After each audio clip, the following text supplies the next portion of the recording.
ఇప్పుడు జరుగుతూ ఉన్నటువంటి పనులను ఇంగ్లీష్ లో ఎలా చెప్పాలి? ఇప్పుడు అంటే ప్రస్తుతము చేసేటటువంటి పనులకు మనం సాధారణంగా ప్రెజెంట్ టెన్స్ ను ఉపయోగిస్తాము. జరుగుతూ ఉన్న పనులను తెలియజేయడానికి కంటిన్యూస్ టెన్స్ ను మనం ఉపయోగిస్తాము. కాబట్టి ఇప్పుడు జరుగుతూ ఉన్నటువంటి పనులను మనం ఇంగ్లీష్ లో చెప్పాలి అంటే ప్రెజెంట్ కంటిన్యూస్ టెన్స్ ను మనం ఉపయోగిస్తాము. ఈ ఛానల్ ని మీరు కొత్తగా చూస్తున్నట్లయితే దయచేసి సబ్స్క్రైబ్ చేయండి, షేర్ చేయండి, కామెంట్ చేయండి మరియు లైక్ చేయండి. ఈ వీడియోను మీరు చివరి వరకు చూస్తున్నట్లయితే ఇప్పుడు జరుగుతూ ఉన్నటువంటి పనులను ఇంగ్లీష్ లో ఎలా చెప్పాలో మీకు క్లియర్ గా అర్థమవుతుంది. మీరు ఇంగ్లీష్ నేర్చుకోవటమే కాదు, ఇంగ్లీషు మాట్లాడే ప్రాక్టీస్ కూడా చేయాలి. చాలా మంది ఏమనుకుంటారంటే ఇంగ్లీష్ పూర్తిగా నేర్చుకున్న తర్వాత మాట్లాడటం చేయాలి అనుకుంటారు. అలా కాకుండా ఇంగ్లీష్ నేర్చుకోవడంతో పాటుగా మాట్లాడే ప్రాక్టీస్ కూడా చేయండి, మీకు మంచి ఫలితం ఉంటుంది. ఇక వీడియోకి వెళ్దాము. ప్రెజెంట్ కంటిన్యూస్ టెన్స్ ను ప్రెజెంట్ ప్రోగ్రెసివ్ టెన్స్ అని కూడా అంటారు. ప్రెజెంట్ కంటిన్యూస్ టెన్స్ లో వెర్బ్ యొక్క రూపము ఎలా ఉంటుంది? మనకు తెలుసు, టెన్స్ అంటేనే ఒక వెర్బ్ యొక్క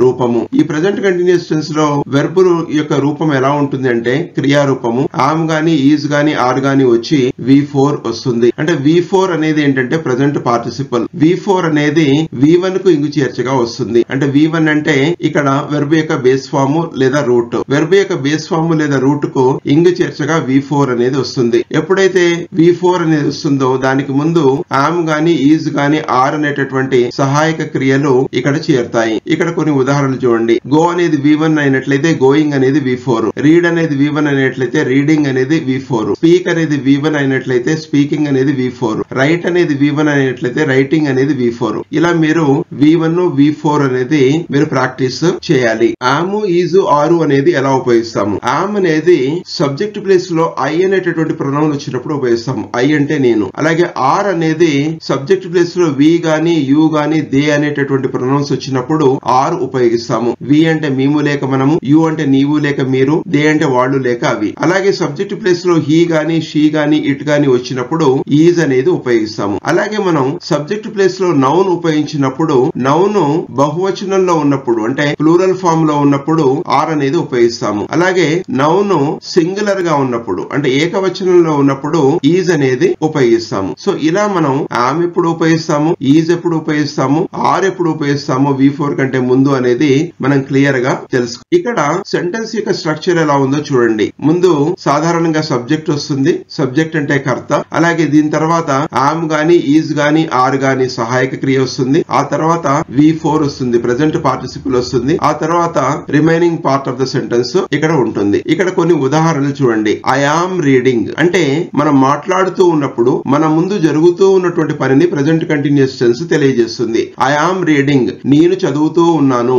వీఆర్ రీడింగ్ మేము చదువుతూ ఉన్నాము. యు ఆర్ రీడింగ్ నీవు చదువుతూ ఉన్నావు. లేదా యూకి మీరు అనేటువంటి అర్థం కూడా ఉంది కాబట్టి మీరు చదువుతూ ఉన్నారు. దే ఆర్ రీడింగ్ వాళ్ళు చదువుతూ ఉన్నారు. ఇలా మనం కంటిన్యూస్ గా ఇప్పుడు జరుగుతూ ఉన్నటువంటి పనులను తెలియజేయడానికి మనం ప్రెజెంట్ కంటిన్యూస్ టెన్స్ ను, అలాగే సబ్జెక్ట్ ప్లేస్ లో హీ, షీ, ఇట్ వచ్చినప్పుడు సెంటెన్సెస్ ఎలా ఉంటాయో ఇక్కడ నేను ఇచ్చాను. హీ ఈజ్ రీడింగ్ అతడు చదువుతూ ఉన్నాడు. షీ ఈజ్ రీడింగ్ ఆమె చదువుతూ ఉన్నది. ఇట్ ఈజ్ రీడింగ్ అది చదువుతూ ఉన్నది. ఈ రకంగా సబ్జెక్ట్ ప్లేస్ లో I, we, you, they, he, she, it వచ్చినప్పుడు సెంటెన్సెస్ ఎలా ఉంటాయో మనం నేర్చుకున్నాము. అలాగే ఇక్కడ మరికొన్ని ఉదాహరణలు ఇచ్చాను. Ramu is watching a movie. ఇక్కడ సబ్జెక్ట్ ప్లేస్ లో రాము అని ఉంది అంటే నౌన్. ఇది ఈ నౌన్ ఏకవచనం కాబట్టి ఇక్కడ ఈజ్ ప్లస్ V4 ఉపయోగించాము. ఇక్కడ V4 అనేది V1 ప్లస్ ఇంగ్. V1 అనేది వాచ్, దీనికి ఇంగ్ చేర్చగా V4 వచ్చింది. అలాగే రాము ఈజ్ వాచింగ్ ఏ మూవీ అంటే రాము ఒక సినిమా చూస్తూ ఉన్నాడు. అలాగే ఇక్కడ సీత అని ఉపయోగించాము. సీత అనేది నౌన్, ఇది ఏకవచనము అంటే సింగులర్ కాబట్టి ఇక్కడ ఈజ్ ప్లస్ V4 ఉపయోగించాము. So Sita is reading A news paper. Sita ఒక న్యూస్ పేపర్ చదువుతూ ఉంది. ఇక్కడ సబ్జెక్ట్ ప్లేస్ లో రాము అండ్ సీత అని ఉపయోగించాము. అంటే ఇది నౌన్, ఇది ప్లూరల్ గా ఉంది అంటే బహువచనం రూపంలో ఉంది. అందువల్ల రాము అండ్ సీత బహువచనం కాబట్టి ఇక్కడ ఆర్ ప్లస్ V4 ఉపయోగించాము. Ramu and Sita are doing a project. Ramu మరియు సీత ఒక ప్రాజెక్టు చేస్తూ ఉన్నారు. So I am going to the grocery shop. ఇక్కడ కూడా మనం ఐ వచ్చింది కాబట్టి ఇక్కడ ఆమ్ ప్లస్ V4 అనేది ఉపయోగించాము. We are playing in the park. మేము పార్కులో ఆడుతూ ఉన్నాము. ఇక్కడ V వచ్చింది కాబట్టి R ప్లస్ V4 అనేది వచ్చింది. అలాగే యు ఆర్ ఎక్స్ప్లెయినింగ్ దెమ్. నీవు వాళ్లకు వివరిస్తూ ఉన్నావు. ఇక్కడ కూడా యు అనేటటువంటి ప్రొనౌన్ వచ్చింది కాబట్టి R+V4 ఉపయోగించాము. అలాగే దే ఆర్ ప్లేయింగ్ క్రికెట్, వాళ్ళు క్రికెట్ ఆడుతూ ఉన్నారు. ఇక్కడ దే అనేటటువంటిది సబ్జెక్ట్ ప్లేస్లో వచ్చింది కాబట్టి ప్రొనౌన్ ఇక్కడ R+V4 ఉపయోగించాము. ఇలా మన ముందు ఇప్పుడు జరుగుతూ ఉన్నటువంటి పనులను మనం ప్రజెంట్ కంటిన్యూస్ టెన్స్లో ఉండేటటువంటి వెర్బ్ ఫామ్ను ఉపయోగించి ప్రాక్టీస్ చేయాలి. మనం ఎంత బాగా ప్రాక్టీస్ చేస్తే అంత బాగా మీరు ఇంగ్లీష్లో మాట్లాడగలుగుతారు. అలాగే ఇక్కడ he is cleaning his room, ఇక్కడ కూడా హీ అనేటటువంటి ప్రొనౌన్ వచ్చింది కాబట్టి ఇక్కడ ఈజ్+V4 వచ్చింది. అతడు తన యొక్క గదిని శుభ్రపరుస్తూ ఉన్నాడు. షీ ఈజ్ కుకింగ్, షీ అనేది కూడా ఇక్కడ సబ్జెక్ట్ ప్లేస్లో మనకు ప్రొనౌన్ వచ్చింది కాబట్టి ఇక్కడ ఈజ్+V4, ఆమె వంట వండుతూ ఉంది. It is moving towards him, ఇక్కడ కూడా ఇట్ అనేటటువంటిది ప్రొనౌన్ వచ్చింది కాబట్టి ఇక్కడ ఈజ్+V4 ఉపయోగించాము. It is moving towards him, అది అతని వైపుగా కదులుతూ ఉంది. సో ఇలా మనం ఇంగ్లీష్లో ప్రస్తుతము జరుగుతూ ఉన్నటువంటి పనులను మీరు తెలియజేయడానికి ప్రజెంట్ కంటిన్యూస్ టెన్స్లో ఉండేటటువంటి వెర్బ్ యొక్క రూపాన్ని ఉపయోగించాలి. ఇది మనం ఎప్పుడైనా ఖాళీ సమయం ఉన్నప్పుడు మన ముందు జరుగుతూ ఉన్నటువంటి పనులను ఈ వెర్బ్ ఫామ్ ఉపయోగించి ప్రాక్టీస్ చేస్తూ ఉండవచ్చు. మనం ఎంత బాగా ప్రాక్టీస్ చేస్తే అంత బాగా మనం ఇంగ్లీష్లో మాట్లాడగలుగుతాము. ఇక్కడ నేను కొన్ని బేస్ వెర్బ్స్ ఇచ్చాను ప్రాక్టీస్ గురించి. బేస్ వెర్బ్ అంటే V1 అంటే వెర్బ్ యొక్క మొదటి రూపము లేదా రూట్ ఇది.